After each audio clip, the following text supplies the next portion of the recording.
Have you seen those charging stations popping up around Montgomery County? Do you want to leave the gas station behind? Hello, I'm Chad Griffiths, and welcome to this MCM training production, Going Green on Wheels. Today we are interviewing Paul Triello, a new owner of a Nissan Leaf who has logged more than 2,500 miles and is here to share his experience. Well, it's very nice to meet you, Paul. Thank you, Chad. Glad to be here. So could you tell us a bit about your experiences with the Nissan Leaf? Well, I've owned the Leaf for about 3 months now, and it's the third fuel-efficient car that I've owned. I started off with a Geo Metro that got about 50 miles to the gallon, and then I moved on to a Prius, and so the Leaf seemed to be the next logical step. So I've had it for 3 months. I've found it to be a very well-designed, well-engineered car, and I've been commuting about 20 miles a day each way with the Leaf, and I found it to be everything I've hoped for in an electric vehicle. So you don't miss anything about having a gas-powered vehicle or a hybrid? No, the one issue with the Leaf is the range. So the Leaf has a limited range, but most people buy it for commuting and not necessarily for long distance. So it has a range of about 120 miles. So I have to be careful to plan not to exceed the range on a daily basis. But that's not very hard to do just driving in the area. Okay, and are there any benefits to buying a Leaf? There's some significant benefits. One of the main ones in Maryland is that you can use the HOV lanes. So the Leaf and other plug-in vehicles, such as a plug-in Prius, are allowed to use the HOV lanes on 270 and other places in Maryland. So this is a huge benefit, particularly in the morning and afternoon traffic, which gets pretty heavy along some of the roads. When you purchase a Leaf, you do get a federal tax rebate of $7,500, and also you get 30% off of the cost of the charging equipment. So those are some of the immediate benefits. Oh yes, and you mentioned charging equipment. How do you charge the Leaf? Well, there are 3 major ways to charge the Leaf. So you can actually plug in the Leaf into a regular wall outlet. That takes about 18 hours to charge. Most people opt for what's called a level 2 charger, which is something that you install in your house, usually in the garage, and that's a piece of equipment that costs about $1,000. Again, with the federal rebate, you can cut that down considerably, and that takes about 3 hours to charge. The new Leaf, the 2013 Leaf, put a new onboard charging unit that cuts that time. It used to be about 7 to 8 hours, and now it's 3 to 4 hours for a full charge. And then finally, there's the so-called level 3 charge, the quick charge, which takes about 20 minutes. And those stations are going in around the country. The infrastructure is fairly new. It's much more well-developed in California. Maryland, as far as I know, does not have a level 3 charging station, but there are plans to put them in. And those will go in along interstates and other places for people who are driving long distance who want to do a quick charge of about 20 minutes. So there's multiple options for charging. Cool. Do you know how many charging stations there are around the general area of Montgomery County? Would you say there are enough? Do we need more? Well, again, it depends on the type of charging. There are no level 3 chargers yet, and that's certainly an issue.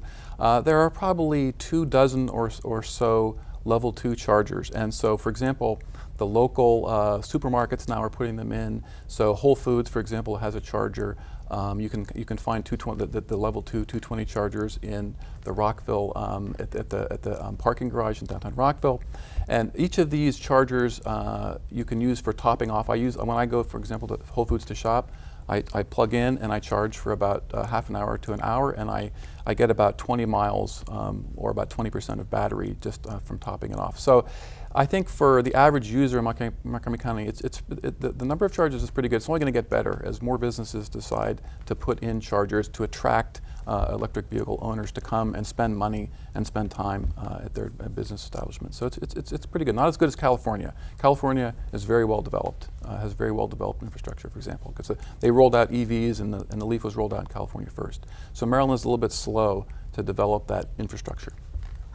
Well, thank you, Paul, for answering all these questions about going green on wheels. We have to take a brief break now, but we'll be right back.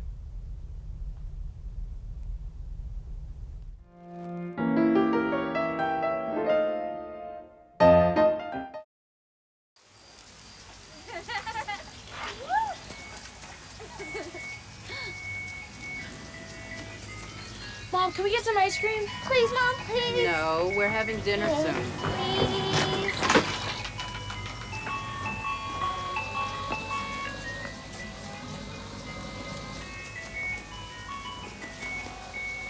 You don't have to be perfect to be a perfect parent.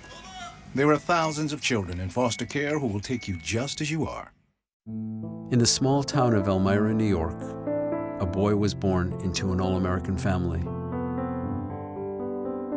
The odds of him achieving his dream in the fashion industry? 1 in 23 million. The odds of having a child diagnosed with autism? 1 in 88. I am Tommy Hilfiger, and my family is affected by autism. Learn more at autismspeaks.org/signs.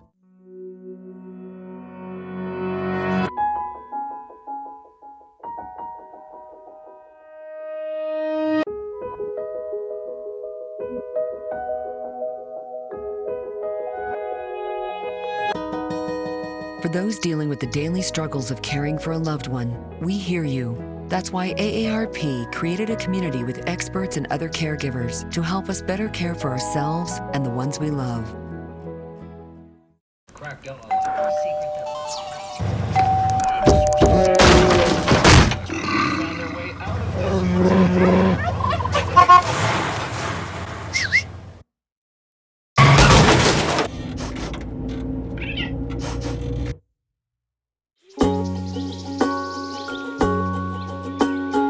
Getting closer to nature can get you closer to your family. Go to discovertheforest.org.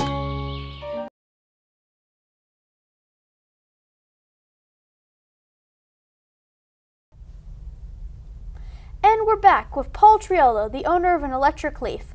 We are curious about a few more things. So, Paul, when we left off, I believe we were talking about charging stations? Yes. So, how do you find charging stations? Is that any problem? No, there are actually many ways to find charging stations. The car itself comes with a Nissan onboard system that's plugged into a Nissan network, and so at the touch of a button on the dashboard, I can find charging stations in the vicinity.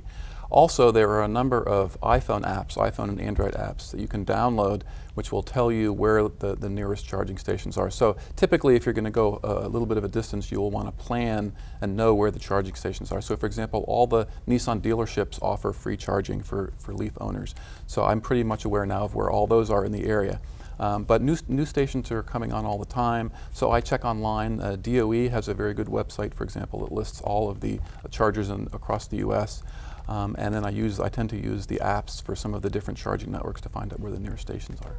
So, have you ever had a close call in terms of running out of charge? Well, that's funny that you should ask. At one point, my wife was picking me up at the airport, and she came out on a full charge, but then there was a major traffic jam, and so we had to take an unplanned route across Virginia and across the ferry and come back. And so by the time we got back from that trip, we were down to about 15% of the battery, and that was pretty close. So I was sweating it on that one and looking for the nearest charging station. In this case, turned out to be the Nissan dealership, but I didn't have to use it. We made it home with a little bit to spare. But so those kinds of situations can arise, but you try to plan for the distance, and so you avoid running into a situation where you're going to actually run out of charge.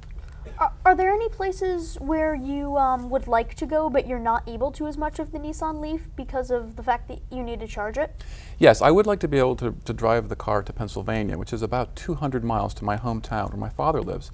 So I could get there in two stops, or two sections, if there was a charging station in the Harrisburg area. So currently Pennsylvania is in the process of installing some of the level 3 chargers, probably 17 of them, along the turnpike system in Pennsylvania. Once those are installed, I should be able to get to Harrisburg, recharge with the level 3 charger, and then drive on to State College. And it's sort of as an experiment. Now again, most people who buy the Leaf don't expect it to have, you're using it more locally, but I would like to be able to take it on a little bit slightly longer trips than just in the area. Excellent. And you seem to really, really like the Leaf. Are there any other things that you'd like to tell us about why you like it or why it's just such a great vehicle? Well, it's such a great vehicle. One of the reasons is because I've forgotten what the cost of a gallon of gas is, because I never have to fill it up. There's no tailpipe. There's no idling. And so the carbon load is very low. And we're also using wind energy from wind farm in southern Pennsylvania for our electricity. So we're not actually transferring the carbon load from the burning the gas to burning coal. So all in all, the Leaf is a nice combination of an environmentally friendly, sensitive to climate change. It still gets the job done. And it also, for example, is fun to drive because it has a lot of pickup. The electric motors actually are quite peppy and accelerate quite nice in traffic. So all around, it's a nice package for the cost and the performance. Okay. And I hear that you also Go Green on Wheels in another way. I hear that you also bike around Rockville. Would you share some of your experiences on that? Well, Rockville is a very bike-friendly city, and I also do a lot of riding out in western Montgomery County with a group of riders. And so I've been riding a bike recreationally for about 10 years and do a lot of rides in the area and also out of the area over in the Eastern Shore. So biking is also a very green activity, as you might imagine. So I'm trying to, the overall goal is to reduce the overall carbon load, and between the bike and the Leaf, I think I'm able to accomplish that pretty well. Very cool. So thank you for watching our show. If you'd like to hear more about Paul Triolo's journey with his electric car or learn more about how to live a more sustainable lifestyle, visit rockvilleliving.com. Thank you, Paul, for sharing your experience of going green on wheels. It was a pleasure having you. My pleasure, Chad.